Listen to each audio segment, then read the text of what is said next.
ಎಲ್ಲರಿಗೂ ನಮಸ್ಕಾರ ಸ್ನೇಹಿತರೆ.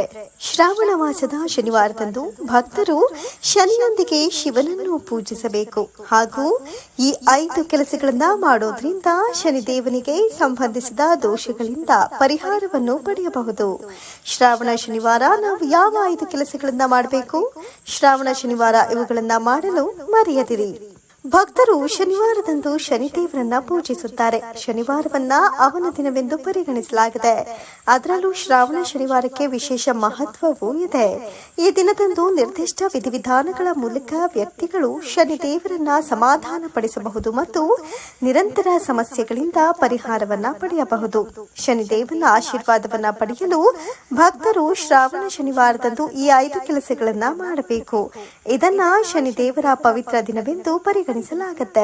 ಇವುಗಳನ್ನ ಮಾಡೋದ್ರಿಂದ ನಕಾರಾತ್ಮಕತೆ ದೂರಾಗಿ ದೈವಿಕ ಅನುಗ್ರಹ ಪ್ರಾಪ್ತವಾಗುತ್ತೆ. ಶ್ರಾವಣ ಶನಿವಾರದ ದಿನದಂದು ನಾವು ಯಾವ 5 ಕೆಲಸಗಳನ್ನ ಮಾಡಬೇಕು ಅಂತ ತಿಳಿದುಕೊಳ್ಳೋಣ ಬನ್ನಿ.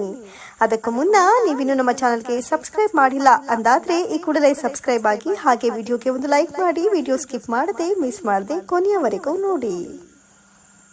ಮೊದಲನೆಯದಾಗಿ ಹನುಮಂತನನ್ನ ಪೂಜಿಸಿ.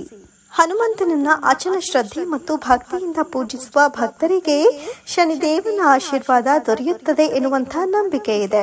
ಶನಿದೇವರನ್ನ ಸಮಾಧಾನ ಪಡಿಸಲು ಮತ್ತು ಅವನ ನಕಾರಾತ್ಮಕ ಪ್ರಭಾವಗಳನ್ನ ತಗ್ಗಿಸಲು ಬಯಸುವವರು ಮೊದಲು ಭಗವಾನ್ ಹನುಮಂತನಿಗೆ ತಮ್ಮನ್ನ ಅರ್ಪಿಸಿಕೊಳ್ಳುವಂತೆ ಸಲಹೆ ನೀಡಲಾಗುತ್ತೆ.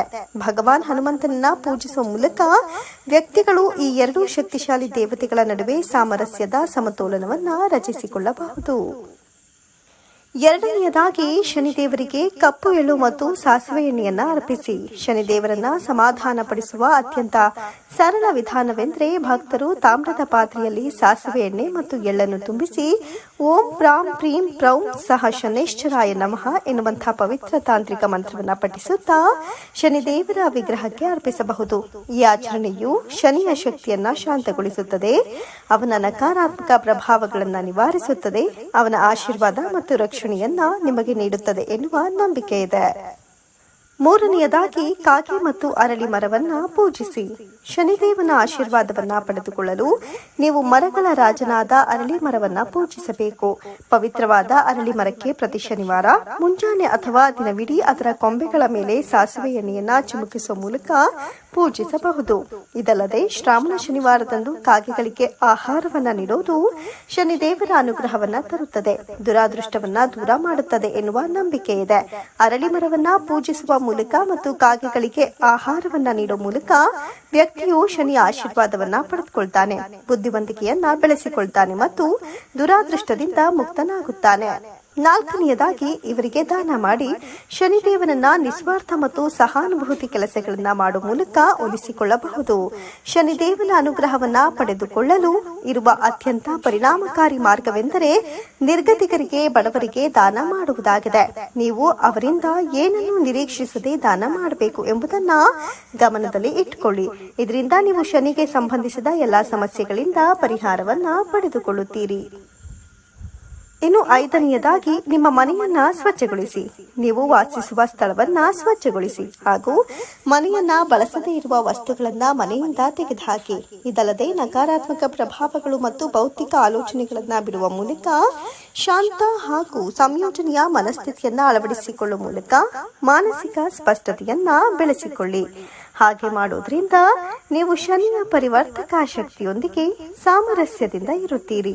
ಹೆಚ್ಚು ಉದ್ದೇಶಪೂರ್ವಕ ಮತ್ತು ಸರಳೀಕೃತ ಜೀವನದ ಕಡೆಗೆ ನಿಮ್ಮನ್ನ ಮಾರ್ಗದರ್ಶನ ಮಾಡಲು ಅನುವು ಮಾಡಿಕೊಡುತ್ತದೆ. ಇನ್ನು ಇದರ ಜೊತೆಗೆ ಶ್ರಾವಣದಲ್ಲಿ ಶಿವ ಹಾಗೂ ಶನಿಯ ಸಂಯೋಗ ನಡೆಯಲಿದ್ದು, ಇದರಿಂದಾಗಿ ವೈದಿಕ ಜ್ಯೋತಿಷ್ಯ ಶಾಸ್ತ್ರದ ಪ್ರಕಾರ ವಿಶೇಷವಾಗಿ 6 ರಾಶಿಯವರಿಗೆ ಸಾಕಷ್ಟು ಲಾಭದಾಯಕ ಫಲಿತಾಂಶಗಳು ಕಂಡು ಬರಲಿವೆ. ಹಾಗಿದ್ರೆ ಆ ರಾಶಿಯವರು ಯಾರೆಲ್ಲ ಅನ್ನೋದನ್ನ ಇವತ್ತಿನ ಈ ವಿಡಿಯೋದ ಮೂಲಕ ತಿಳಿದುಕೊಳ್ಳೋಣ ಬನ್ನಿ. ಕುಂಭರಾಶಿ. ಕುಂಭರಾಶಿ ಕೂಡ ಶನಿದೇವನ ತನ್ನ ಸ್ವಂತ ರಾಶಿಯಾಗಿದೆ. ಇನ್ನು ಶ್ರಾವಣ ಮಾಸದಲ್ಲಿ ಕೂಡ ಇಲ್ಲಿ ಉತ್ತಮವಾದ ಯೋಗ ನಿರ್ಮಾಣವಾಗುವ ಕಾರಣದಿಂದಾಗಿ ಶನಿದೇವನ ಸಕಾರಾತ್ಮಕ ಪರಿಣಾಮ ಎನ್ನುವುದು ಕುಂಭರಾಶಿಯನ್ನ ಅಭಿವೃದ್ಧಿಯ ದಾರಿಯತ್ತ ತರಲಿದೆ. ಆಕಸ್ಮಿಕವಾಗಿ ಈ ಸಂದರ್ಭದಲ್ಲಿ ಕುಂಭರಾಶಿಯವರಿಗೆ ದೊಡ್ಡ ಮಟ್ಟದ ಹಣ ಲಾಭ ಆಗುವ ಕಾರಣದಿಂದಾಗಿ ಬ್ಯಾಂಕ್ ಬ್ಯಾಲೆನ್ಸ್ ಒಂದೇ ಸಮನೆ ಹೆಚ್ಚಾಗಲಿದೆ. ಹಣ ಗಳಿಕೆ ವಿಚಾರದಲ್ಲಿ ಮಾತ್ರವಲ್ಲದೆ ಹಣ ಉಳಿಕೆಯ ವಿಚಾರದಲ್ಲಿ ಕೂಡ ಕುಂಭರಾಶಿಯವರು ಈ ಸಂದರ್ಭದಲ್ಲಿ ತಮ್ಮ ಬುದ್ಧಿವಂತಿಕೆಯನ್ನ ತೋರಿಸಲಿದ್ದಾರೆ. ಯಾವುದೇ ಕೆಲಸ ಮಾಡುವಾಗಲೂ ಕೂಡ ನೀವು ಹೆಚ್ಚಿನ ಅವಸರವನ್ನ ತೋರಬಾರದು. ಇದರಿಂದಾಗಿ ನೀವು ಕೆಲಸವನ್ನ ಹಾಳು ಬಿಡುವಂತಹ ಸಾಧ್ಯತೆ ಇದೆ. ಈ ಸಂದರ್ಭದಲ್ಲಿ ಯಾರಿಗೂ ಕೂಡ ಸಾಲ ರೂಪದಲ್ಲಿ ಹಣವನ್ನ ನೀಡುವುದಕ್ಕೆ ಹೋಗಬೇಡಿ. ಯಾಕಂದ್ರೆ ಹಣ ವಾಪಸ್ ಸಿಗೋದು ಅನುಮಾನವೇ ಸರಿ. ಎಳ್ಳೆಣ್ಣೆಯಿಂದ ಪ್ರತಿದಿನ ಶಿವನಿಗೆ ದೀಪ ಹಚ್ಚಿ ಆತನಿಗೆ ಪೂಜೆ ಮಾಡಿ ಖಂಡಿತವಾಗಿ ಶಿವನ ಕೃಪೆಗೆ ನೀವು ಪಾತ್ರರಾಗ್ತೀರಿ. ಮೇಷರಾಶಿ. ಈ ಶ್ರಾವಣ ಮಾಸದಲ್ಲಿ ಮೇಷರಾಶಿಯವರು ಶಿವನ ಪೂಜೆ ಮಾಡೋದ್ರಿಂದಾಗಿ ಕೇವಲ ಶಿವ ಮಾತ್ರವಲ್ಲದೆ ಶನಿ ಕೂಡ ಪ್ರಸನ್ನನಾಗಿ ನಿಮ್ಮ ಮೇಲೆ ತನ್ನ ಕೃಪಾ ಕಟಾಕ್ಷವನ್ನ ಬೀರುತ್ತಾನೆ. ಖಾಲಿಯಾಗಿರುವಂತಹ ನಿಮ್ಮ ಜೀವನವನ್ನ ಕೂಡ ತುಂಬಲಿದ್ದಾನೆ. ನಿಮ್ಮ ಆರ್ಥಿಕ ಪರಿಸ್ಥಿತಿ ಈ ಸಂದರ್ಭದಲ್ಲಿ ತುಂಬಾನೇ ಉತ್ತಮವಾಗಲಿದೆ. ಹಣಕಾಸಿನ ವಿಚಾರದ ಬಗ್ಗೆ ಮೇಷರಾಶಿಯವರು ಹೆಚ್ಚಿನ ಚಿಂತೆ ಮಾಡಬೇಕಾದ ಅಗತ್ಯವಿಲ್ಲ. ಯಾಕಂದ್ರೆ ಈ ಸಂದರ್ಭದಲ್ಲಿ ಹಣ ಸಂಪಾದನೆ ಮಾಡೋದಕ್ಕಾಗಿ ಒಂದಕ್ಕಿಂತ ಹೆಚ್ಚಿನ ಮೂಲಗಳು ನಿಮಗಾಗಿ ತೆರೆದುಕೊಳ್ಳಲಿವೆ. ಈ ಸಂದರ್ಭದಲ್ಲಿ ಮೇಷರಾಶಿಯವರು ಆದಷ್ಟು ಬೇರೆಯವರ ಜೊತೆ ಮಾತಿನ ಜಗಳ ಅಥವಾ ಯಾವುದೇ ರೀತಿಯ ಮನಸ್ತಾಪಗಳಿಂದ ದೂರ ಇರುವುದು ಒಳ್ಳೆಯದು ಎಂಬುದಾಗಿ ಸಲಹೆ ನೀಡಬಹುದಾಗಿದೆ. ಶನಿದೇವನ ಕೃಪೆಯಿಂದಾಗಿ ಮೇಷರಾಶಿಯವರು ಸಮಾಜದಲ್ಲಿ ಪ್ರತಿಷ್ಠೆಯ ಜೀವನವನ್ನ ಕಾಣಲಿದ್ದಾರೆ. ಶನಿದೇವನ ಕೃಪೆಯಿಂದಾಗಿ ಮೇಷರಾಶಿಯವರು ಸಮಾಜದಲ್ಲಿ ಪ್ರತಿಷ್ಠೆಯ ಜೀವನವನ್ನ ಕಾಣಲಿದ್ದಾರೆ. ಇನ್ನು ಶ್ರಾವಣದ ಈ ಪವಿತ್ರವಾದ ಸಂದರ್ಭದಲ್ಲಿ ನೀವು ನೀರಿಗೆ ಕಪ್ಪು ಎಳ್ಳನ್ನ ಸೇರಿಸಿ ಪ್ರತಿದಿನ ಶಿವಲಿಂಗದ ಪೂಜೆ ಮಾಡೋದ್ರಿಂದಾಗಿ ಜೀವನದಲ್ಲಿ ಇರುವಂತಹ ಪ್ರತಿಯೊಂದು ಕಷ್ಟಗಳನ್ನ ನಿವಾರಿಸಿಕೊಂಡು ಮಹಾದೇವನ ಕೃಪೆಗೆ ಪಾತ್ರರಾಗಲಿದ್ದೀರಿ. ಮಕರ ರಾಶಿ. ಮಕರ ರಾಶಿ ವೈದಿಕ ಜ್ಯೋತಿಷ್ಯ ಶಾಸ್ತ್ರದ ಪ್ರಕಾರ ನಿಮ್ಮೆಲ್ಲರಿಗೂ ತಿಳಿದಿರೋ ಹಾಗೆ ಶನಿ ಮಹಾರಾಜನ ರಾಶಿಯಾಗಿರುವ ಕಾರಣದಿಂದಾಗಿ ಇವರಿಗೆ ಈ ಫಲಿತಾಂಶ ಅನ್ನೋದು ಇನ್ನಷ್ಟು ಹೆಚ್ಚು ಲಾಭದಾಯಕವಾಗಿ ಕಾಣಿಸಿಕೊಳ್ಳಲಿದೆ. ಚಾಚು ತಪ್ಪದಂತೆ ನೀವು ಸರಿಯಾದ ರೀತಿಯಲ್ಲಿ ಪ್ರತಿದಿನ ಶಿವನ ಪೂಜೆ ಮಾಡಿ ಪ್ರಾರ್ಥನೆ ಮಾಡಿಕೊಂಡ್ರೆ ಖಂಡಿತವಾಗಿ ನಿಮ್ಮ ಜೀವನದ ಪ್ರತಿಯೊಂದು ಆಸೆ ಆಕಾಂಕ್ಷೆಗಳನ್ನ ಈಡೇರಿಸುವಂತಹ ಕೆಲಸವನ್ನ ಮಹಾದೇವ ಮಾಡೋದ್ರಲ್ಲಿ ಯಾವುದೇ ಅನುಮಾನವಿಲ್ಲ. ಸಾಕಷ್ಟು ಸಮಯಗಳಿಂದ ನಿಮಗೆ ಸೇರಬೇಕಾಗಿರುವಂತಹ ಒಂದು ದೊಡ್ಡ ಮೊತ್ತದ ಹಣವನ್ನ ಈ ಸಂದರ್ಭದಲ್ಲಿ ನೀವು ಪಡೆದುಕೊಳ್ಳುವಂತಹ ಅವಕಾಶವನ್ನ ಹೊಂದಿದ್ದೀರಿ. ಕೈಗೆ ಬಂದಿರುವ ಹಣವನ್ನ ನೀವು ಇನ್ನಷ್ಟು ಹೆಚ್ಚು ಮಾಡೋದಕ್ಕಾಗಿ ಉತ್ತಮ ಹೂಡಿಕೆಯನ್ನ ನೀವು ರೂಪುಗೊಳಿಸಬಹುದಾಗಿದೆ. ಧನುರಾಶಿ. ಶಿವ ಹಾಗೂ ಶನಿಯ ಆಶೀರ್ವಾದದಿಂದಾಗಿ ಧನುರಾಶಿಯವರು ಈ ಸಂದರ್ಭದಲ್ಲಿ ಸಾಕಷ್ಟು ಅಭಿವೃದ್ಧಿಯನ್ನ ತಮ್ಮ ಜೀವನದಲ್ಲಿ ಸಾಧಿಸಲಿದ್ದಾರೆ. ಈ ಸಂದರ್ಭದಲ್ಲಿ ಶಿವನ ಕೃಪಾ ಕಟಾಕ್ಷದಿಂದಾಗಿ ನೀವು ಜೀವನವನ್ನ ಐಷಾರಾಮಿ ರೂಪದಲ್ಲಿ ಕಳೆಯಲಿದ್ದೀರಿ. ಧನುರಾಶಿಯವರಿಗೆ ಹಣವನ್ನ ಹೂಡಿಕೆ ಮಾಡುವುದಕ್ಕೆ ಖಂಡಿತವಾಗಿ ಇದು ಪರ್ಫೆಕ್ಟ್ ಸಮಯವಾಗಿದೆ. ಹಾಗೂ ನಿಮ್ಮ ಜೀವನ ಸಂಗಾತಿಯ ಜೊತೆಗೆ ಕೂಡ ಉತ್ತಮವಾದ ಕ್ಷಣಗಳನ್ನು ಕಳೆಯುವುದಕ್ಕೆ ಇದು ಪ್ರಶಸ್ತವಾದ ಸಮಯವಾಗಿದೆ. ವೃಶ್ಚಿಕ ರಾಶಿ. ವೃಶ್ಚಿಕ ರಾಶಿಯವರಿಗೂ ಕೂಡ ಶನಿದೇವನ ಕೃಪೆಯಿಂದಾಗಿ ಶ್ರಾವಣ ಮಾಸ ಅನ್ನೋದು ಸಾಕಷ್ಟು ಪವಿತ್ರ ಹಾಗೂ ಶುಭ ಫಲಿತಾಂಶಗಳನ್ನು ನೀಡುವಂತಹ ತಿಂಗಳಾಗಿ ಕಾಣಿಸಿಕೊಳ್ಳಲಿದೆ. ಅದರಲ್ಲೂ ವಿಶೇಷವಾಗಿ ವ್ಯಾಪಾರಸ್ಥರು ಈ ಸಂದರ್ಭದಲ್ಲಿ ಭರ್ಜರಿಯಾಗಿ ಕಮಾಯಿ ಮಾಡಿಕೊಳ್ಳಲಿದ್ದಾರೆ. ಉದ್ಯೋಗದಲ್ಲಿ ಕೂಡ ಸಾಕಷ್ಟು ಅವಕಾಶಗಳು ನೀವು ಇನ್ನಷ್ಟು ಉನ್ನತಕ್ಕೆ ಹೋಗುವುದಕ್ಕೆ ಅವಕಾಶ ಮಾಡಿಕೊಡಲಿದೆ. ಸಾಕಷ್ಟು ಸಮಯಗಳಿಂದ ನಿಮ್ಮ ಮನಸ್ಸಿನಲ್ಲಿ ಇದ್ದ ಆಸೆಗಳನ್ನ ನೀವು ತೀರಿಸಿಕೊಳ್ಳಬಹುದಾಗಿದೆ.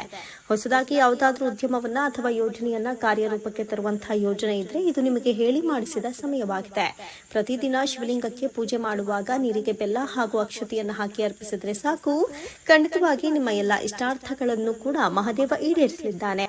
ಸ್ನೇಹಿತರೆ, ಈ ಮಾಹಿತಿ ನಿಮಗೆ ಇಷ್ಟವಾಗಿದ್ದಲ್ಲಿ ದಯವಿಟ್ಟು ಶೇರ್ ಮಾಡಿ, ಲೈಕ್ ಮಾಡಿ ಮತ್ತು ನಮ್ಮ ಚಾನೆಲ್ಗೆ ಸಬ್ಸ್ಕ್ರೈಬ್ ಆಗಿ. ಎಲ್ಲರೂ ಭಕ್ತಿಯಿಂದ ಓಂ ಶ್ರೀ ಶನೈಶ್ಚರಾಯ ನಮಃ ಅಂತ ಕಮೆಂಟ್ ಮಾಡಿ. ಧನ್ಯವಾದಗಳು.